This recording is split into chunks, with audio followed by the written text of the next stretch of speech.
Miller's voice crackled back, laced with exhaustion and desperation. Davies, we're losing ground. They just keep coming. It's like they're being drawn to the screams, the pain. The more we fight, the worse it gets. Miller's words struck a chilling chord with Davies. He'd noticed it too. The creatures seemed to surge forward whenever a guardsman cried out in pain, whenever the wounded whimpered or screamed. It wasn't just hunger, it was something more sinister. They were feeding on suffering itself. Nearby, Private Thompson's screams were smothered as a beast pounced, talons opening his torso in a coppery spray that painted the stones slick. His eyes met Davies. Just before he was consumed, a fleeting gaze of terror muted within the cacophony of war.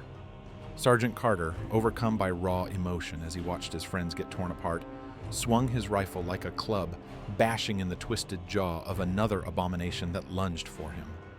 With a sickening crunch, cartilage and bone gave way, but another beast was already upon him, dragging him screaming into the shadows, where his cries melded into the symphony of terror. "Hold the line!" Davies shouted over the relentless, gut-wrenching harmony of battle.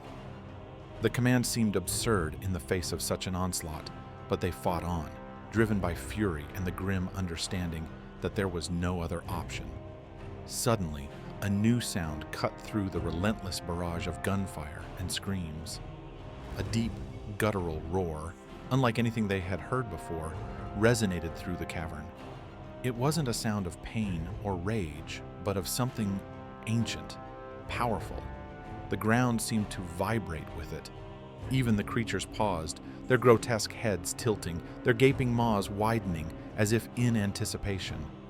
Davies felt a primal terror grip him, colder and deeper than anything he'd experienced in combat. This roar wasn't just a sound, it was a presence, a declaration. It spoke of something unimaginably large, something lurking deeper within the abyss, something that considered them not as a threat, but as sustenance. Then, the cavern floor began to tremble. Dust and pebbles rained down from the ceiling. A fissure cracked open near their defensive line, spewing forth a gust of fetid, stagnant air that made them gag. From the darkness beyond the fissure, something moved. Something massive. Miller's voice, laced with sheer terror, screamed across the comms. Davies, something big is coming, something huge. Forget holding, we need to pull back, now!" But it was too late. The cavern floor buckled again, and the fissure widened into a gaping chasm. From the depths of the earth, a colossal tendril, thicker than a redwood, erupted, slamming into the cavern ceiling with a sickening crunch. Stone and debris rained down, crushing guardsmen caught beneath the falling rock. The tendril, pulsating with grotesque life, snaked across the cavern floor, crushing everything in its path. The creatures, momentarily stunned by the seismic shift, now surged forward again, emboldened by the arrival of their master, their source. Davies stared in horrified awe as the tendril reached the suspended victims.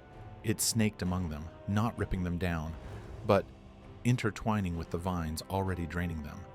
It was like a vast parasitic nervous system, extending deeper into the earth, drawing life from every corner of the cavern.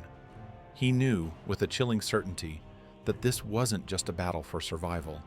This was a glimpse into a horror far older than humanity, a nightmare woven into the very fabric of the planet.